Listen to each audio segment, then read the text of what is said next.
He changed the name to drop down. Come on!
Hello.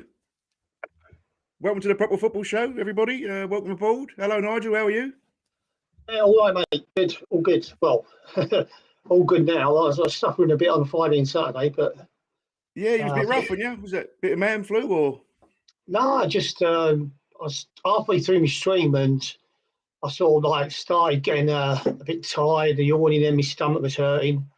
And I ended up coming off here about 11 o'clock and then I couldn't sleep all night and I woke up, I was aching all over, and so I stayed in bed till about 11 o'clock at night on Saturday, on Friday night, and it seemed to get better, so I don't know what it was. No, but yeah, I'm okay now, yeah. Yeah, that's the main thing, mate. So, but apart from that, you've had a good week? And, yeah, apart from that, it's been good, isn't it? It's been some good football on, good talking points. It's great to have the Premier League back, isn't it? If anything, and all the football back after last week's debacle. Because last Sunday was our last show, and we were sort of slagging off Southgate, weren't we, from the Italy game? And then we had Germany on the Monday night. You got any thoughts on that game? I know we've had enough talking about Southgate in England, but do you want to touch on last Monday night's game? Yeah, I mean, I think he got out of jail. That game. I think the taxi was about 200 yards from Wembley's entrance and had to do a U-turn. There he is.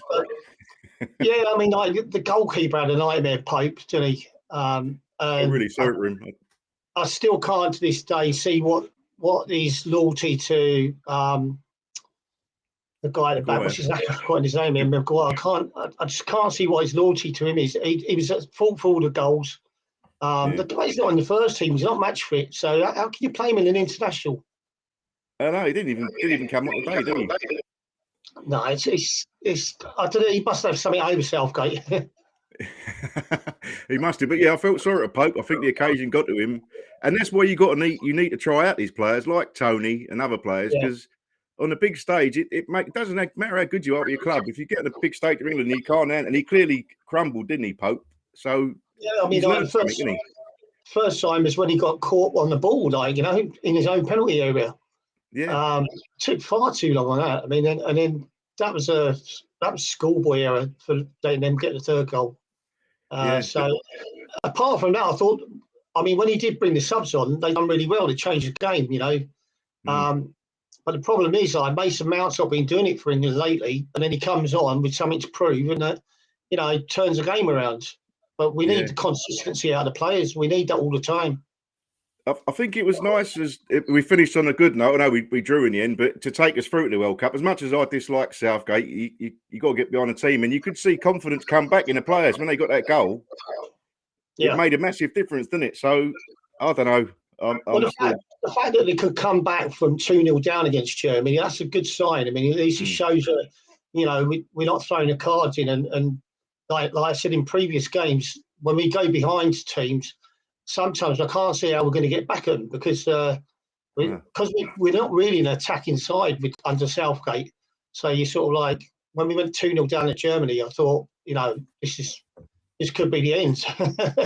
Game over, That's for Southgate. But yeah, 3-3 against Germany, you'd take that before World Cup any day. Yeah, no, definitely. So I'm still not looking forward to the World Cup, but it's given me a little bit more hope, if anything. Right, say a few good afternoons. You've got Ben Cliff. Hello, mate. Hope you will. Kids Grove and Stoke fan. Probably don't want to mention Stoke today. Tailor Made Army TV. Hello there. That's Pidgeys, I believe. Alex Langley from Ventura. Hope you're enjoying yourself. Ian Hills. He's taking the mickey out of my vlog I did yesterday, which I'll talk about in a minute. And Ryan Dean. Hello from Crete. Bloody hell, we're worldwide in a minute. Right, let's have a. So, this is a nice little post. Back to Southgate. International break is over. We are Southgate gate free for 55 days. So, did you watch any football today? The big Manchester derby? Yeah, I saw the highlights from it. Cool. City could have been 10 half time there. half machine. That's his third hat trick in a row, isn't it? At home, I think. They're just awesome. I think the league's all over now, mate. I think forget about Liverpool, forget about Arsenal. Yeah. City will win it hands down. They're too strong, you know. And like I said, they could have been 10-0 up at half time. Had they not have made 4 changes in the second half, they could have still probably won 10-0. United getting the 3 goals back wasn't good enough. City. He's Haaland. You look at him play. Obviously, he's a brilliant finisher. But even he's build-up play, link up. He plays on the shoulder. He's in the air. He's brilliant. He's got everything. He even dropped deep to bit defending. He's just an all-round player. He's amazing. He stretches to get the ball in the net. You know, he seems to manage to get that extra yard out of a stretch. You know, most balls would have gone past the players, and he seems to get on the end of everything. You know, he breaks a leg to get on the end of things.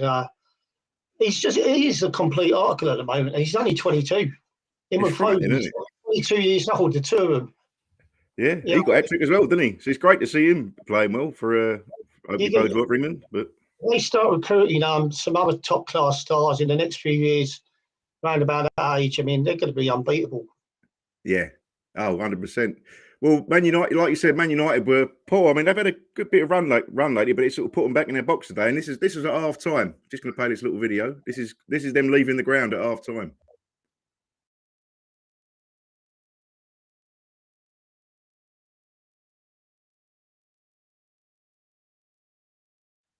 I mean, it just shows you 4-0 down. I mean, it's a derby. I suppose you would walk out. I don't know. A few people say you never walk out, but Liverpool conceded 3 goals at home against Brighton, and they got a draw out of it. And they're not playing well at the moment. But at the start of the season, I forget who said it. It might have been Paul Merson, but he said, "Who's the lad that went to Bayern Munich that they sold? Sane? Is it Sane? Leroy Sane? Yeah. No. Bloody hell, Sadio Mane. We had the right letters in the wrong order. He said that Liverpool should have broke all the barriers to keep him there till the end of his contract, or give him a contract that was much better than what Bayern Munich could offer him. Because he said with him in the side, they worked. He said without him in the side, there seems to be a cog missing, and I think it seriously affected him this year. Unbelievably affected him, isn't it? You don't think they're not a one-man team, were they? Because they've got some great players, but he was a massive part of that machine, wasn't he? He was you know, it's like having a sports car, but you're missing the vital bit in the sports car's engine. Yeah. And he sort of like, you know, they were a complete team with him, and I think losing him is really sort of, they've not been able to replace it. No. And I think it's just showed the season. I wonder how much of that was down to the board of directors that didn't want to give him the money, or whether Klopp had any say in it or anything like that. I think they had to make a choice between Salah and Sane to have 2 players on that big wage structure. Liverpool don't do that, do they? Normally they don't. Excuse me. Could cost them a lot more money. 100%. Yeah. And Nunes he hasn't proved that it was shown anything, has he? The new signing. He's a mile off of being a top world-class player yet. He hasn't shown anything for me. No. But right, so a few more hellos there. We've got hello, Nicky Lewis. Hope you're well. Out to Matty Nash, UK Casuals. Sean James Cooper. Haaland's going to be breaking goal scoring records. Yep, he will be. I mean, what's he going to end up with? 40 plus? He's going to smash Salah's record, I reckon. He's probably well before the end of the season, I'd imagine. Right, let's have a. I'll let you know what I did yesterday, Nigel. I went to see. I didn't go Palace Chelsea. I went to see Beckenham Town against Spinfield in the FA Cup for qualifying round. Just done one of our proper football away day vlogs. So basically, I don't know if you've seen any of them. We turn up at the ground, take a few pictures, have a few videos, interview people. But unfortunately, when I got in there, I had a few silence and completely forgot I was doing a vlog. So I ended up just getting on it and talking to other fans until we mate reminded me. We went, Dan, you meant to be filming half of these chances. So it was there was 8 goals. I didn't get one of them on camera. So anyway, if you anyone wants to go to YouTube, it's on there. Yeah. Beckenham won 5-3, furthest they've ever got in the FA Cup competition. So the draw's tomorrow for that. So keep an eye out for that. I think it's about 3:30. But no, it's a great day out. Not that I can remember much of the game, but fantastic going to a non-league game. Really enjoyed it. That was good fun. So what about the Palace Chelsea incident, which they're saying? I mean, he should have got sent up for it, shouldn't he? Oh yeah, I mean, I watched it on Match of the Day when I got in, and I mean, it was a deliberate 2 handballs. The second one was deliberate, and you would have been clear through. And even VAR looked at it and didn't give it, and that was I don't know if it's a game changer, but then is it Thiago? He went and set up the goal for a bang-yang, didn't he? A few minutes later. So yeah, I mean, VAR was meant to be brought in because it couldn't make mistakes. Yeah, you know, this was the reason why they're using it, because every decision that thing made would have been correct. And you're getting leaks in it now. There's things that are happening with VAR that shouldn't be happening. No. So I think they've got to look at it again, mate. I think it was refreshing to see the Bournemouth game yesterday. The referee there got called over to look at a penalty decision, and it's only his second game, I believe, but he stuck with his original decision. I don't know if you see the tackle, or it wasn't a tackle. The guy comes sliding across, and he sort of went over him, but he didn't give the penalty. So I think that was quite refreshing to see, because normally when they go to the VAR review, it's normally, oh yeah, I'll change your mind. So that was that was good to see. But did you watch the Newcastle game? Did you see that? They smashed Fulham 4-1, didn't they? Really bad tackle. The guy got sent off there. That was a sending off, but it's they're actually starting to play well together, aren't they? That team's doing well, and I'm really pleased actually, because the Geordies are a great set of fans, and they're loyal, and they've not had a lot to shout about in the last 10, 15 years. So now they're getting a side that's capable of winning games like that and playing good football. Fair play to him. I hope they do well, and I think he's done a great job, the manager. Brilliant. And they ain't gone out and spent millions and millions like everyone thought they was going to. But I'll tell you, the brilliant goal was is it Almiron? Took it first time on a volley, just loops over. Fantastic. Good little play. Always got a smile on his face, and all, wasn't he? Right, let's have a look through the comments here. What have we got here? Ben Cliff saying, let's not talk about Stoke. Yeah, we're going to come on to Watford in a second. I know they're big, close to your heart, Nigel. So what's your opinion? What else we got here? Have Wolves sacked their manager yet? No? Yeah, I think he's gone, mate. I'm just watching Sky Sports. They've let him go, I think. Oh, really? Right. Yeah. Is it Bruno? Bruno, his name? Bruno Lage or something? Yeah, they've let him go, I think. Well, I think I've watched them Wolves, and they're well organised. They play all right. They just haven't got a centre forward, which is, I don't know, down to injuries. They got Diego Costa back, and he made a difference against West Ham when he came on last night for the last sort of 20 minutes. But I think that's a shame, really. But we did sort of tip that earlier on in the season, didn't we? That he'll probably one of the first to be sacked after the hangover from last season. All right. Right, Nigel, we're going to come on to your team, Watford. Now then, they've amazingly they sacked their manager in a week, didn't they? Rob Edwards, after 11 games. Quickly soon to be replaced by Slaven Bilic. What are your thoughts on that, Nigel? Well, I mean, I'm not a lover of the Watford owners. They sack managers far too often, but at least they've got a guy that's played at the highest level. They've got a guy that's managed at the highest level. Slaven Bilic, he's got experience. And that was my argument from day one, and I could not understand in my life who decided they were going to appoint Rob Edwards. No. He's never done it at the top level. He's never been there. So you can't employ a manager like that and expect him to do miracles if he's never had the experience. So, obviously, Slavin's come in and he's had time to work with the team a little bit. Maybe he's put the confidence in them that they needed. He's ironed out a few things, but they were very good today. I saw the goals, and they looked well in control. Yeah, onwards and upwards. Because did he take West Brom up? He's got the experience of getting teams promoted as well, isn't he, from the Championship, I think? Yeah, it's not just that. I mean, like I said, I do players like Steven Gerrard and Wayne Rooney. When you play for teams like Man United and Liverpool and you've had success and you play under the greatest managers, if you haven't learned anything off them managers and while you've been a footballer, then you must be an idiot. So them people have got to have the knowledge. They know what makes you win. They know how they used to train and get results, and they can give that to the team they take over.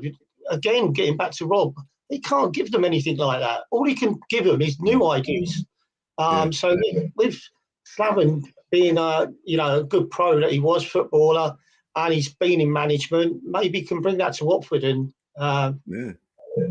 give them what they need, really. I think it's a good signing. It's a very, very good acquisition, I think. You sent me a good video earlier, Nigel. I'm going to play it now. It's a Watford press conference. I'll stick it on now. It's about a minute long, but bear with us. It's very funny. Right, let's get started then, shall we? Thanks for coming, everybody. Watford Football Club are delighted to announce Sean Warnock as their new head coach. Sean will make a brief statement, then we're going to take some questions from the floor. Sean. Thanks, Neil. Firstly, I want to say how delighted I am to be given this opportunity. Watford are a massive, massive football club, very, very dear to my heart. And I'm sorry, Sean, I'm going to have to stop you there because I have been sent a statement which I will read to you now. Watford Football Club can confirm that they have parted company with Sean Warnock. We would like to put on record our thanks to Sean for his efforts whilst at the club and wish him well for the future. Off you pop.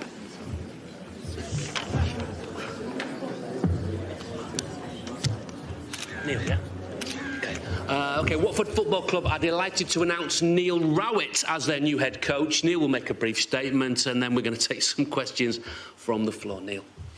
Good morning, everyone. Firstly, can I say how I can't wait to get to work on the training ground. I believe there's great potential amongst this squad. Sorry. Gosh. I've got another statement to read. It is with regret that Watford FC can announce that they have parted company with, is it Neil? Yeah. I think everyone will get the gist with that. Yeah, very funny from Soccer AM. We'll probably get down to copyright it. I didn't think about it. But yeah, very funny and sums up the situation. But I think Bilic will be there for the next couple of months. But no, I think he's a great. And 4-0 today, yeah, great win away at Stoke, who've also got, and they were singing he's getting sacked in the morning, the Watford fans, weren't they? And we sacked who we want. There was some good banter coming out of the Watford fans to Bilic. Or maybe they was putting it to Alex Neil, the new Stoke manager, but we don't know. But sticking in the Championship, Nigel, we've got West Brom lost again, didn't they, at home? Hold on a minute, mate. Yeah. That's just got me mum at the door. Okay, no worries, mate. Yeah, Steve Bruce, he got the, well, we know he hasn't got the sack, but he must be near the exit door after losing again. I think they lost at home to Swansea 3-2. So, yeah, never mind. But anyway, we're going to talk about the League One now. I was going to ask Nigel about Derby, so hopefully he gets back from talking to his mum. What I might do, I might just stick on our it's a funny old game while Nigel's away. So some funny clips from the week. And here we go. Now, the first one, if I can find it, it's just a bit of food, this one. There we go. Now, 5 hours in the car, kick-off delayed for at least 30 minutes because of no doctor. And he got served this for pre-match lunch, £3.50 at Barnet. A broken sausage in a bun. Not the not the most appetising thing. There's a funny clip from Holland here as well. Nigel, I'm just putting a funny old game while you was away there a second. But this is in Holland. This is someone who thinks they've got it still, but clearly haven't.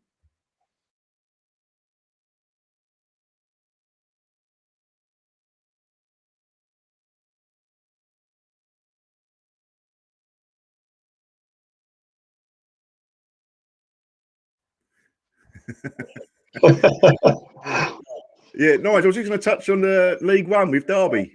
They had a great win, didn't they? The new manager's come in, Paul Shane.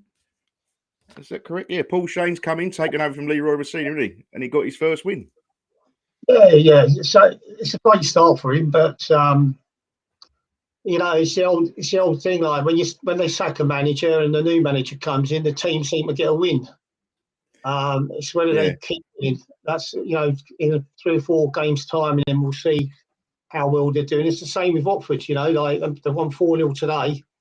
Yeah, we've got to carry that on, and it goes back to some of the mentality of some of the players there. Like if they don't want to play for a manager or they don't like it, then they spit the dummies out and they don't play. yeah. Obviously, if he's gone, Rob Edwards and Slammer's come in. Now they want to show him what they can do. Let's give it 3 or 4 games, and hopefully both teams are going to progress and get a bit of consistency about them and go in the direction we want them to go. Yeah. There's a few comments here about Slaven Bilic. A nice 4-0 win away today. I hope this continues. That's from Ian Hills. And Pidge is saying he's got experience to get us back up. We touched on that. And it looks like a dog's willy. Oh, no, he's talking about the hot dog now. Yeah, Paul Walton from Rotherham. That's where he's come from, the Derby manager. And he's had success at Rotherham, got relegated, but got back up again. So, I think he's... A lot of people were like, why is he dropping out of the Championship to go to a League One club side? But, you have to look at the size of Derby, and the fan base they've got, the club. That club there it's geared up for Premiership football. So he's obviously thinking, like, if I go and do the business down there and get them back up into the Championship, and we get a bit of money to spend on some other players, and, we can get him into that Premier League, he's going to be a legend down there. And he's going to be a manager of a big club, with a massive fan base. So I don't blame him for taking the job. I mean, because Rotherham are never going to be Derby. No. They're going to be Rotherham Football Club. They'll be in the Championship. Can't ever see him getting into the Premiership. But there's potential at Derby. It's a step down. It's a step up. Like just everything you just said. It's a famous old club. Yeah, not much success in recent years, but the history's there, and they get big crowds, don't they? 20, 30,000. We had a clip sent into us from some Derby fans at Cambridge. So this is them celebrating the second goal. Got a little bit messy.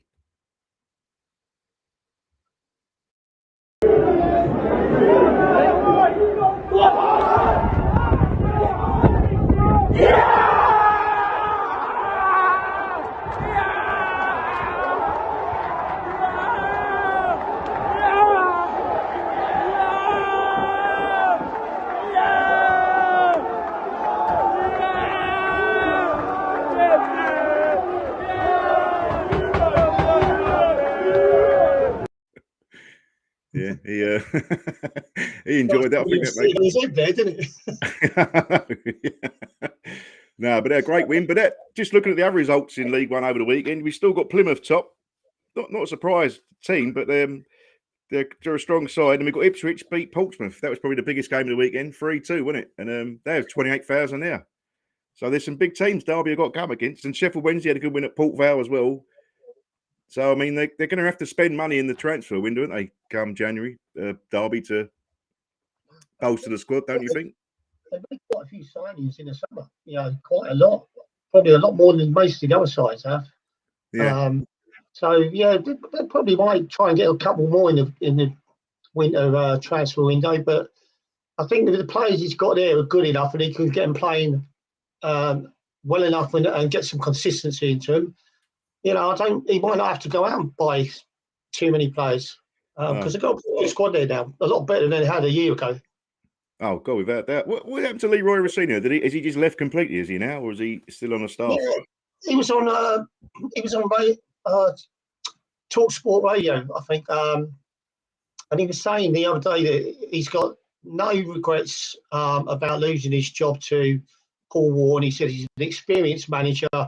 He knows how to get teams out of that division and get them into the Championship. And he just said that he didn't want to stay as an assistant manager because he's been a first team manager now and he's had a taste of it. and he doesn't want to be an assistant manager anymore. He wants to carry on in charge of the club, So he said, I've got no regrets. I love Derby. He says, but the reason I didn't want to stay is because now I've had a taste of it. I want some more. So fair play to him. He still loves Derby. Yeah.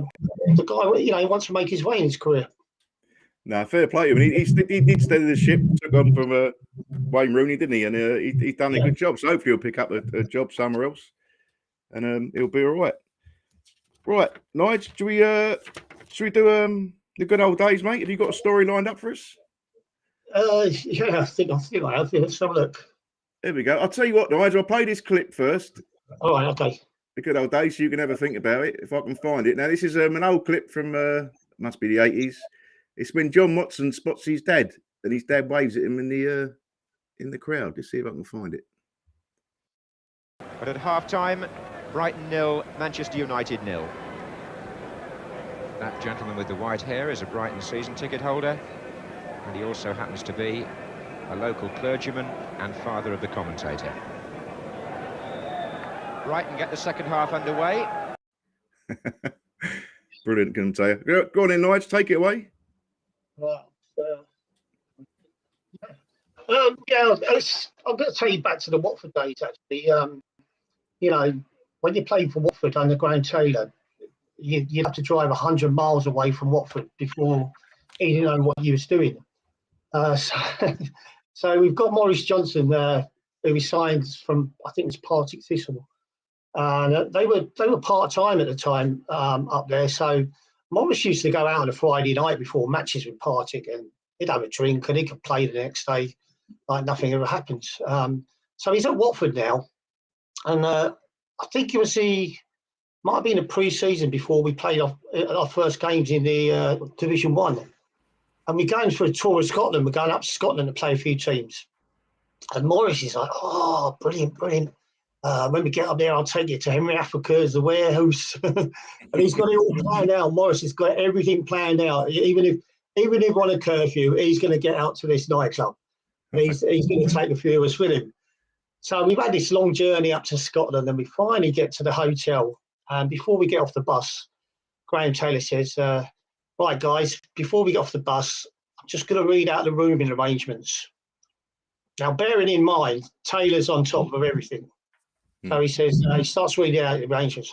Callaghan, Bolton, Perry Jacket, Barnes, Bissett, and he goes right way through the list. And then he comes, there's only Maurice left. And Maurice is thinking, well, who am I sleeping with? I'm sharing a room with. This is Maurice Johnson and Billy Hales. Billy Hales was a physiotherapist. Was he? He knew Maurice was going to try and sneak out of that room, but he's got no chance with Billy Hales in there. Maurice was so pissed off, he put a transfer request in. You're joking, didn't he? I tell you, it was comical, mate. You had to be there to see it, but yeah. So even the manager, Taylor, was even picking the rooms, who was rooming with each other. He's well ahead. He knows we're going to Scotland. He knows Maurice is going to try and get out to one of his nightclubs. Yeah. And to be fair, I've seen Maurice do about 15 to 20 Pernod and Blacks on a night out and train the next day harder than anybody else. He can drink and train and play. So that was his plan, but Taylor was well ahead of him on that. He was a great player, actually, wasn't he? He was a very good player. Yeah, brilliant finisher. One of the best finishers I've ever played with. The other one was when Jerry Armstrong joined Watford. Right. And every now and then we'll have a little five-a-side tournament where the coaches and manager will play one on each side. And so we've got 6-a-side, and there's me, Jerry Armstrong, I forget who else, but Graham Taylor was in our 5 or 6. And we're playing the match, and about 5 minutes into the game, Graham's got the ball on the wing, and Jerry's running up front. He's going, over here, Graham, over here, cross the ball, Graham, over here. And Taylor's going, right, stop the game. He went, Jerry, the players here call me boss or gaffer. So, boss or gaffer. Okay, Graham.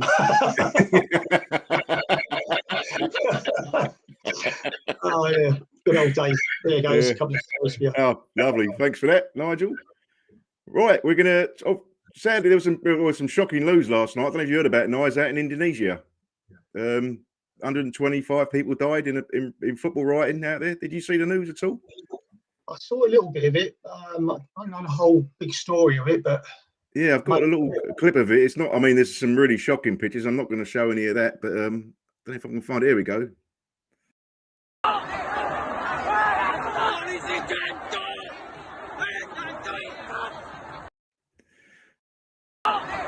There we go. So basically, it was a local derby out in Indonesia. I think the home side lost 3-2, and their fans come on the pitch, started rioting. The riot police had come out, fired tear gas, stampede, and obviously the tear gas was causing breathing problems. Yeah, and unfortunately, over 120 people have died, which is shocking, and there's kids included. That so all our thoughts go out to everyone out there. So yeah, no one should go to a football match and not come home. That's pretty shocking stuff. That so shouldn't happen this day and age, should it?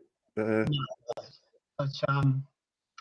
different continents react differently, don't they? I mean, sort of the Brazilian football league. I mean, there's people that shoot at the coaches over there, you know. And I've seen sort of matches where the referees send a player off and the players nutted the referee in, and all of a sudden it's a free for all. Yeah. So it seems to happen a lot over there. But that was disturbing, wasn't it? Yeah, I mean, remember that Brazilian player, was it Escobar in the World Cup, and he got shot a few months later. Did he mess up for a tackle? Well, yeah, it's a different world over in some parts of the world, isn't it? Yeah, no, not great at all. Right, well, I was going to touch on a bit of non-league as well. League Two we're going to touch on. Leighton Orient been flying this season. They was a coupon buster this week. They lost at home to Newport County 2-1. Northampton having a great season, and Stevenage a surprise package. So it's pretty tight at the top there. But moving into non-league, I know Ben Cliff's on here, big Kidsgrove fan. I know he shoots off to work soon, so I was going to mention this. And unfortunately for you, Ben, we've already mentioned the Stoke result, so I won't go over that again, although I've just mentioned it. But yeah, Kidsgrove Athletic, they did a little great thing on Twitter. Great initiative. They said anyone going to a game which was 16 miles up the road, or 16 minutes up the road, Congleton against Fold Town in the FA Cup, if you come to their game after, that kicked off at 3 o'clock, you can get in. We give you a cup of tea and a free programme. So it's a great initiative. I believe both games finished 1-1. But yeah, I don't know if Ben's on here. He can tell us how Kidsgrove got on. Where is he, Ben? Ben's having a pop at Macclesfield. They played away at Macclesfield in the week. Robbie Savage's team. Moneybags team, and Ben said, I just want to say Macclesfield FC are an embarrassment of a club. The way they run their match days and treat the opposition fans is disgusting. And I can see where there's so much trouble at their ground. Sniffer dogs and loads of stewards were out of order on multiple cases, making a hostile environment for the 170 Kidsgrove fans. So, yeah, that's pretty damning from Ben there. But they lost 5-0, but I know that the Kidsgrove give a good account of themselves. And, yeah, Ben saying he's gutted that Congleton Town conceded a last-minute equaliser to AFC Fold, but at least they're still in the hat for the next round. And we thought was just made an appearance. And yeah, but non-league, we had Wrexham are still top, 2 late goals away to Oldham.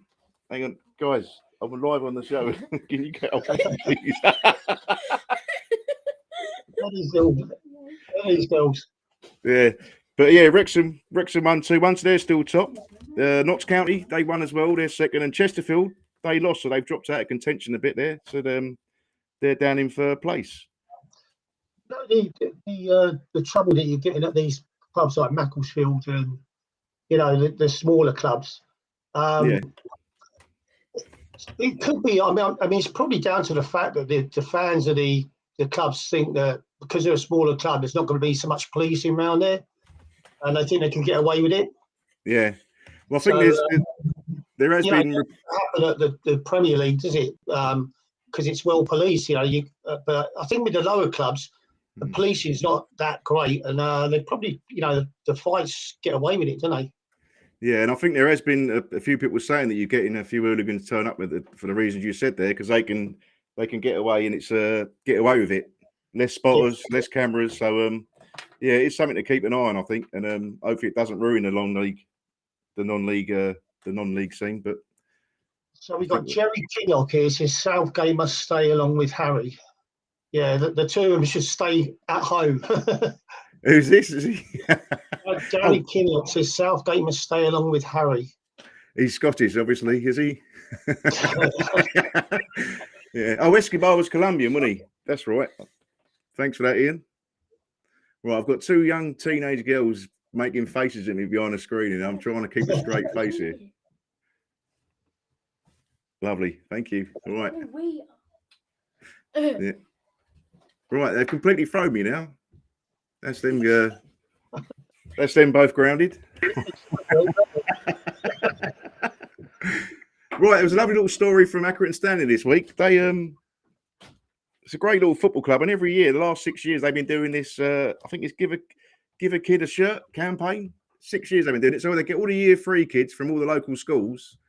So I think it was 39 local schools, and over the last 6 years, they've given out 7,200 shirts to kids to get them involved. So we'll play a little video now while I go and sort these 2 pesky little kids out. And yeah, this is David Bumble, the famous cricket commentator, and explaining what it's all about. Hello again, that's Hilda, Maud and Dot. But more importantly, it's that time of year again. It's the great shirt giveaway. Accrington Stanley, courtesy of Andy Holt, give away 1,200 shirts to the school children of Hyndburn. 39 schools are involved, and this is the goodie bag that they get. And I always love just going into this goodie bag. I bet there's a shirt, bound to be a shirt. There it is. You get a Stanley shirt. That's a start. Well, you get a bottle of water. There's a bottle of water in. Everybody needs rehydrating. They need some water. I mean, you love a flag, don't you? Courtesy of Accrington and Rosendale College and North Lancs Training Group. So you get a flag. Look at that bag of fruit. Everything in a bit. There's an apple, there's a banana, there's an orange, there's a pear. You get a picture, look at this. They're all on there. Where's Seamus? Here he is, Seamus Keneally, club captain.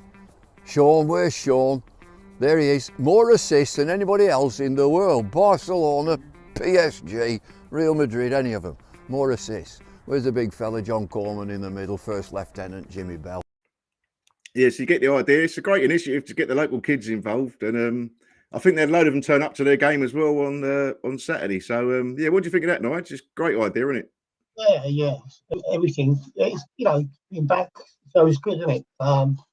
Yeah. Fair play to them. Yeah, to get kids, just give them a shirt. I mean, that clubs normally want to sell shirts to kids, don't they, and make loads of money. But yeah, if you get your first shirt, that's probably going to be your team for the rest of your life, isn't it? So no, fair play to them. It's great initiative. Right, Nigel, I don't know if you see this in the week. Denmark have come out with a bit of a virtual signal with their new kits for Qatar World Cup. I'll show you the picture. So they're going to wear. Yeah, I see that. Yeah, I mean, it's not going to save. It's not going to make any difference to anything, is it? Really? No, I don't know. It causes debate, I suppose. But if you feel that strong about it, don't even go into the tournament. Pull out of it. If you feel that strong, pull out of the tournament. That'll make a statement. That's just get on with it now. Like, it's taking place. Go over there, do as well as you can, get on with it, and then if you want to carry on with it afterwards, get on with it. But that's pull out for me. Like the ultimate statement. If you don't want to get involved with that, pull out of the tournament. Yeah, no, I totally 100% agree with you. And this little One Love, we spoke about it last week, the One Love armbands, it's just a bit of virtual signalling. I know it highlights it, but they're not going to change their ways. And I had a debate with someone about it, and he said, well, teams ain't going to pull out because FIFA put sanctions on them, and they'll just stop them anything else. And I'd look into it, and he was probably right. But then if one country just pulled out of the competition and had some balls to do it, yeah, how many others would follow it? Yeah, then hopefully some others would follow it, and then because we know FIFA are rotten, aren't they? It's a big countries, these Germany's, your Spain's. FIFA couldn't put sanctions on all them countries. They wouldn't have any countries to go in the World Cup, so there'd be no countries left. So, like you say, if one started it off and the others followed. Yeah. Ben's saying here, good on Hummel. He says so. Yeah, fair play to Hummel, but I think they're still going to have. Are they going to have their? They're the kit designers, but I don't know. It's yeah. I mean, I said I wasn't going to watch it. I was going to have any protest, but I know for well I'm going to watch every single game. I'm not travelling to Qatar anytime soon. Sounds like it's ridiculously expensive anyway, but But yeah, we'll see. We know FIFA are rotten to the core, and they've got all the little countries in their pockets, all the different areas, different associations, because they do pay them off, send them a bit of money out there. So yeah, they're like a mafia, aren't they? FIFA. It's not going to change. Moving the World Cup to the winter. I mean, what's that about? This might sound trivial, but I've worked abroad for the best part of 25 years. People plan their holidays sometimes to go on holiday for 2 weeks in the sunshine to watch the World Cup, have some drinks, enjoy themselves. And I tell you what, the bars used to make money out. They used to rely on them tournaments to make their money. They're going to miss out this summer on that. So it's not just affecting certain people; it's affecting quite a lot of people. People might say, you can have a drink at home if you want, but the whole idea is you're on the beach, you're sunbathing, you're at night, you're having a drink, you're watching your team, and people actually used to book the holidays around that. In this next summer. No, it's a good point. I've got a couple of mates going out to Torremolinos for the first game to watch it out there, but I can't imagine it's going to be that busy. But no, you're right. It affect the economy of all them countries like that, wouldn't it? Yeah, you're all right. But this is interesting, Nigel. I think there's 8 stadiums in Qatar. 7 brand new ones they've built. Now, this is the area from the distance of all the stadiums in highlighted. If you place it over London, that's how big it is. It's tiny, isn't it? Yeah. It's just ridiculous. They got it. I know we're going over old ground, and it's Well, this is not a lot of travelling, is it? No, that's one. Yeah, that's one good thing, definitely.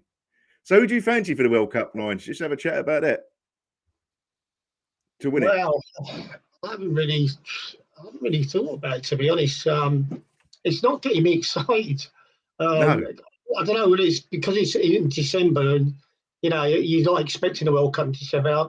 I'll go again. I still think England have got a good enough squad. If they're on the game and they're playing well, they've got to be up there with the top 4. But I think you're still going to see your Spain's, Italy's, and Germany's there. Yeah. I mean, I think even Belgium this year could be stronger. I don't know. It's for me. It's whatever team shows up at the tournament.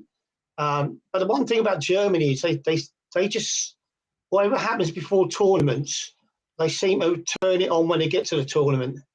And it's just like an on-off switch with Germany. They seem to hit their peak in the tournaments. They're not bothered about it before that.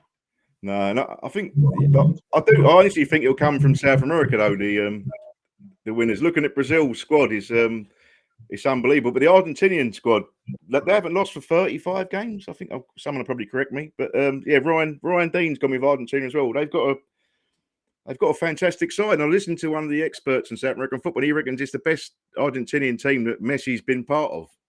Wow. And so they look really. I think they'll be the two. They're my 2 favourites. I think they'll be more suited to the climate over there, won't they? Yeah. Well, yeah, that's another thing. Definitely. Yeah, Nick Lewis saying I'll always back England if they lose. I'm used to feeling that way, being a hammer. It's who can play the best in the heat of Qatar, so Ian Hills. Yeah, Nigel just touched on that. Haven't they got the air conditioning in there though? If it gets too hot, they've got these roofs that can put the aircon on. Yeah, something like that. Yeah, there's so I doubt if they'll be overheating, will they? But I'm not sure what time the games are going to be playing for us to watch over here. Like, what's the maximum temperature before they're going to close the roofs and put the aircon on? I don't know. Ben's saying here all grounds will be air conditioned. So, but what is the actual temperature that it's got to go above before they start closing in roofs? Yeah, good point. 25, 30 degrees. I don't know. I'll be guessing on that one. But I don't know. When it gets nearer it, I probably might get a bit excited by it. But I mean, the game. What time are the games kicking off? What time will we see them? Is it in the afternoon or early hours in the morning? Australia should have got the World Cup, but they was in for the bid, weren't they? I know it's not even worth talking about. It's going to happen, and there's nothing we can do about it. Right, Nigel, I was going to touch on the proper football radio station that's coming soon. Now, hopefully, you're going to get involved with that, mate. I know you're on Mixcloud every night. You're on there tonight, are you? Yeah, I'm on about 8:30 tonight. Right, so we're launching in a couple of weeks' time. We're not going to release the date just yet, but yeah, we've got quite a few DJs lined up. We're going to have chat shows as well. A Wednesday night chat show with Gary Harris, who's I must say happy birthday to Gary Harris's wife. That's why he's not on tonight. He's celebrating the birthday of her this weekend. But yeah, Gary will be doing a show on a Wednesday night called the Proper Football Tavern. So it'll be like a pub style sort of thing. We'll have guests on, anyone who wants to come on. All different shows. We've got soul dayers coming from some of our DJs. Northern soul. I'll play a bit of soul, funk, disco and house. A bit of indie, a bit of everything. But if you fancy yourself as a bit of a DJ and you might have a bit of experience or not, just get in touch with us and we'll get you involved. So yeah, that should be good. So you're on tonight, Nigel, after this, are you? Yeah, I'm doing 8:30 tonight because it's Sunday and quite a lot of people go back to work tomorrow. But Yeah. it's a good night tonight. It's a bit more chilled out and, sort of a bit more chilled out on the music and stuff like that. But hopefully when I come on to a radio show, I'll be playing a different sort of music on there that I'll play to my streams. So give me a break. So I'll be looking forward to that. Right. So did you play a lot of DJ when you was actually a player, or you just loved music at the time, or was it something you used to do when you was playing for Watford and Derby? I was DJing I started DJing when I was 20 at Watford. Graham told me about it. He was fine with that.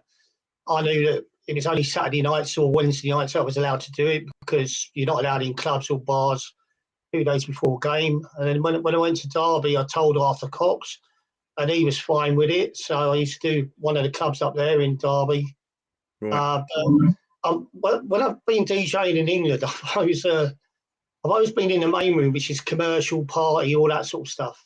Yeah. And when I worked abroad in Kavos, I was, I was in one of the biggest nightclubs on the island, and it was all house music, big dance tunes, banging house, R&B, all that stuff. So it was black and white, really, with me. Right. But yeah, I was straightforward. I never stepped out of line. Never went out on a Friday before a match. That weren't in me. So, I enjoyed it.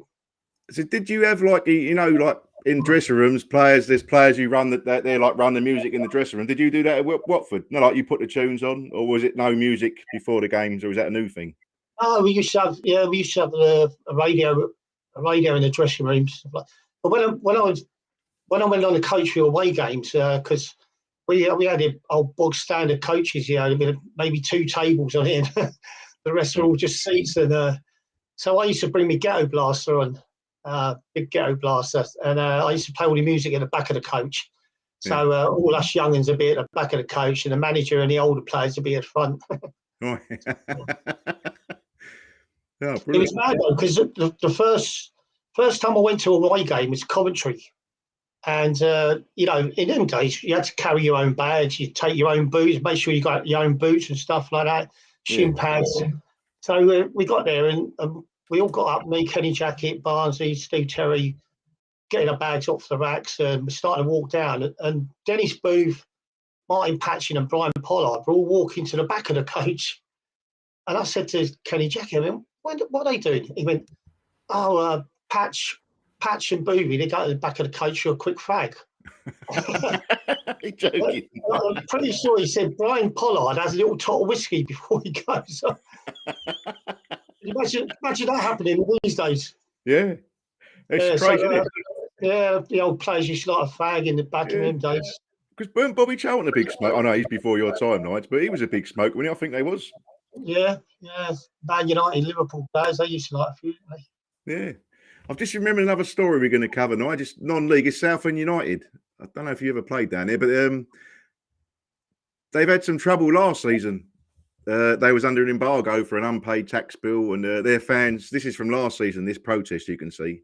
Ron Martin is a property developer, but now they've just been put under another transfer embargo, and also their main sponsors have pulled out over financial dishonesty. So I mean, things don't sound great at Southend, do they?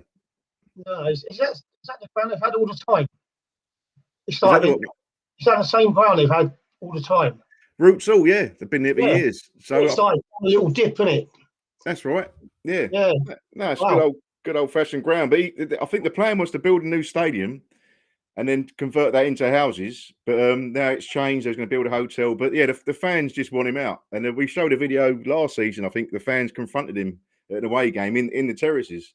They all got messy. So we'll keep an eye on that one. Hopefully we'll get a Southend fan on to tell us what the latest is. But yeah, it's not looking good for Southend in the National League now, aren't they? So it's pretty well, not very good times for them. Right, let's have a look in the chats. Anyone saying anything in there? Evening, chaps. Oh, it's Mr. Gary Harris himself. Gary's invited me to the Wednesday Tavern. Looking forward to it. Yeah, that'll be every Wednesday, 7 o'clock. Ben Cliff just says, just want to say thanks for the show. Putting up the big train spotting style non-league quote I found on Twitter. So good and so true. Oh, yeah, we shared a big, I haven't got it on the page, but it was a nice post someone had written about non-league football, and now you should just give it a go. And all the good things about it. And then that's why I got so enthralled in the game yesterday when I went to Beckenham Town. Completely forgot I was meant to be doing the video and the vlog, because you're just right by the pitch. You got a beer or a cider, in my case, chatting away. I was chatting to the away fans. It's just, the old atmosphere is brilliant. You can hear the players talking, the managers shouting some not some great language, but yeah, it's just a great thing. So yeah, Ben, thanks for sending us that, mate. Really appreciate that. It went down really well. But yeah. So I've got to nip off now myself, because these girls are really getting at me. My daughter's really getting on my nerves, and I think something's happened in the house, so I'm going to have to shoot off tonight. So we're going to cut it short tonight by about 7 minutes, if that's all right with you. Yeah, I'm fine with that, mate. No problems. Yeah. Well, thanks everyone joining. Thanks for all the conversation and stuff you've joined in with the show with, and we'll be back next week. I won't be here, but I'm sure Gary will be back, and Greg. Greg was at Stoke today, watching Watford. So hopefully the boys will be back next week. Nigel, thanks a lot, mate, and have a great show on Mixcloud. Yeah, I enjoyed that today. That's right, mate. I'll put your little link up now. So if anyone wants to listen to Nigel, there's the link. Mixcloud, go on there and you can see Nigel playing, and you can join in with a convo. Right. Well, thanks for tuning in, everybody, and we'll be back next Sunday at 6:30.